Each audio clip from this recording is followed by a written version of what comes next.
Aitäh, hea istungi juhataja, head kolleegid!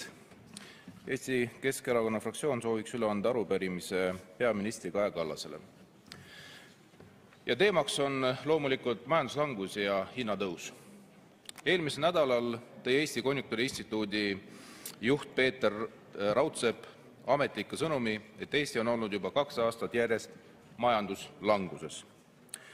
Töötus kasvab ning paranemismärke ei ole ja viitas, et üheks põhjuseks, miks majandus langeb, on Vabariigi Valitsus.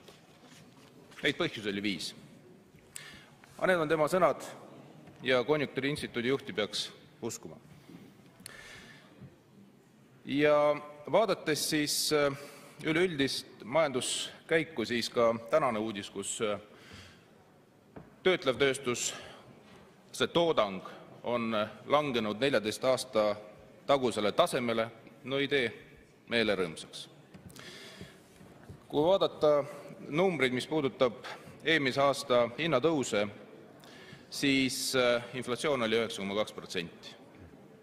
Kui tõsteti käibemaksu, siis mina mäletan selgelt, ma arvan, nii nagu te ka, head kolleegid, et meile väideti siit samast puldist, et kui käibemaks tõuseb, siis tegelikult see mõjutab hindu ainult 1,66%.